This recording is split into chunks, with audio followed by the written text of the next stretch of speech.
Shalom saudara yang dikasihi Tuhan Yesus Kristus. Hari ini kita memasuki Ulangan pasal 15. Bagian ini berbicara tentang tahun penghapusan utang. Sepintas ini tampak seperti sebuah aturan ekonomi. Namun sesungguhnya ini adalah salah satu gambaran paling indah tentang hati Allah. Di balik hukum ini, kita melihat bahwa Allah bukan hanya peduli pada ibadah umatnya, tetapi juga pada bagaimana mereka memperlakukan sesama.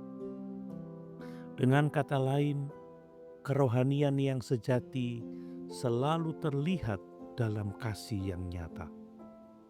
Musa berkata, pada akhir 7 tahun haruslah engkau mengadakan penghapusan utang. Bayangkan betapa radikalnya perintah ini. Dalam dunia kuno, utang dapat membuat seseorang kehilangan tanah, kebebasan, bahkan masa depannya. Tetapi Tuhan tidak menghendaki umatnya hidup dalam lingkaran penindasan yang tidak berkesudahan. Ia ingin agar ada kesempatan untuk memulai kembali. Mengapa Tuhan menetapkan tahun penghapusan utang? Karena Tuhan ingin umatnya mengingat bahwa mereka sendiri pernah menjadi budak di Mesir. Mereka pernah tidak memiliki apa-apa. Mereka pernah tidak mampu membebaskan diri. Tetapi Allah membebaskan mereka oleh kasih karunia-Nya. Karena mereka telah menerima belas kasihan, mereka juga harus menunjukkan belas kasihan. Saudara, ini adalah prinsip yang terus berulang di dalam Alkitab. Orang yang telah menerima kasih karunia dipanggil untuk menjadi saluran kasih karunia. Kita mengampuni karena kita telah diampuni. Kita mengasihi karena kita telah dikasihi. Kita memberi karena kita telah menerima.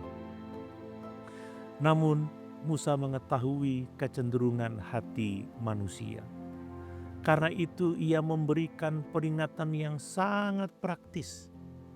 Misalnya, jika tahun penghapusan utang sudah dekat, seseorang mungkin berpikir, kalau aku meminjamkan uang sekarang, sebentar lagi utangnya akan dihapus.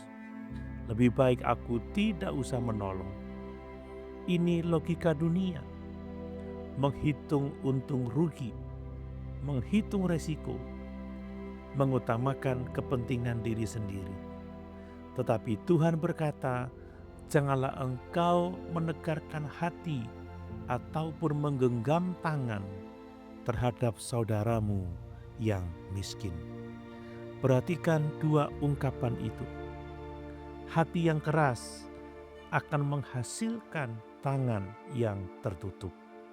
Sebaliknya, hati yang dipenuhi kasih karunia akan menghasilkan tangan yang terbuka. Masalah pertama bukanlah tangan. Masalah pertama adalah hati. Karena itu Tuhan selalu bekerja mulai dari hati manusia. Ayat 10 berkata, engkau harus memberi dengan limpahnya dan jangan dengan berat hati. Mengapa? Karena Tuhan melihat motivasi kita. Ada orang yang memberi karena terpaksa. Ada yang memberi demi pujian. Ada yang memberi karena takut dikritik. Tetapi Tuhan menghendaki pemberian yang lahir dari kasih. Memberi adalah cerminan karakter Allah. Allah adalah pemberi yang terbesar. Ia tidak memberi dengan berat hati. Ia memberi dengan kasih yang melimpah. Kemudian Musa berkata sesuatu yang menarik. Sebab orang-orang miskin tidak hentinya akan ada di dalam negeri itu. Ini bukan berarti Tuhan menyerah terhadap kemiskinan. Sebaliknya, Tuhan sedang mengatakan bahwa selama dunia masih berada di bawah akibat dosa, kebutuhan akan belas kasihan tidak akan pernah berhenti. Karena itu, kesempatan untuk berbuat kasih juga tidak akan pernah habis. Ketika Tuhan Yesus mengutip ayat ini, Ia tidak sedang berkata agar kita mengabaikan orang miskin. Sebaliknya, Ia mengingatkan bahwa gereja harus terus menjadi tangan kasih Allah di tengah dunia.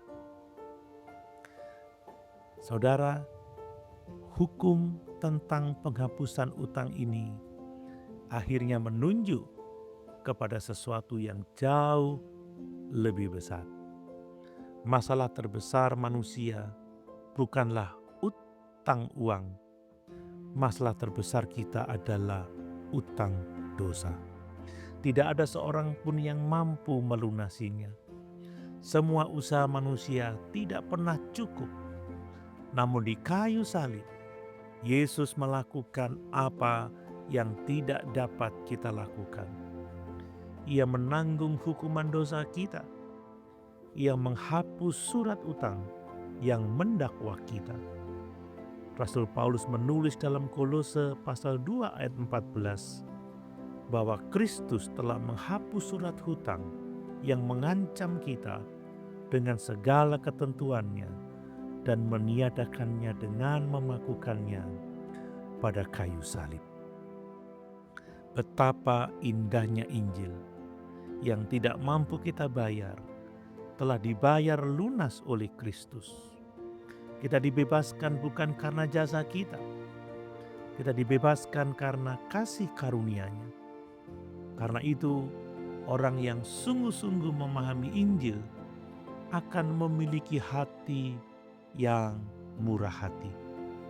Ia sadar bahwa hidupnya sendiri adalah hasil belas kasihan Allah. Ia tidak lagi menggenggam hidup dengan erat. Ia membuka tangan untuk menjadi saluran berkat.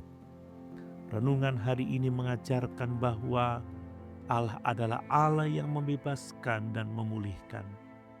Sebagaimana Ia telah menghapus utang dosa kita melalui pengorbanan Kristus, demikian pula kita dipanggil untuk hidup dengan hati yang penuh belas kasihan, tangan yang terbuka, dan kasih yang nyata kepada sesama.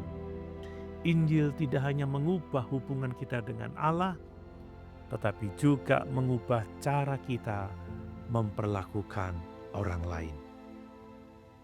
Pertanyaan refleksi bagi kita, apakah hati kita mudah tergerak untuk menolong orang yang membutuhkan, atau lebih sering dipenuhi perhitungan untung dan rugi? Bagaimana kesadaran bahwa Kristus telah menghapus utang dosa kita mempengaruhi cara kita mengampuni, memberi, dan mengasihi sesama? Mari kita berdoa.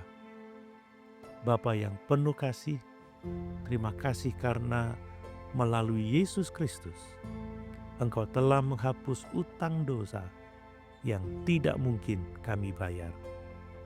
Ampunilah kami jika hati kami sering keras dan tangan kami tertutup terhadap kebutuhan sesama.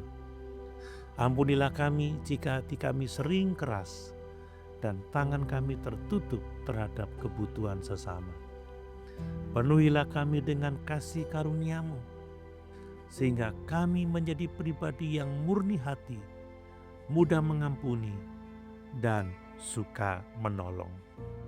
Biarlah hidup kami menjadi saluran kasih-Mu bagi mereka yang sedang bergumul, sehingga melalui kami banyak orang merasakan kebaikan dan kemurahan-Mu.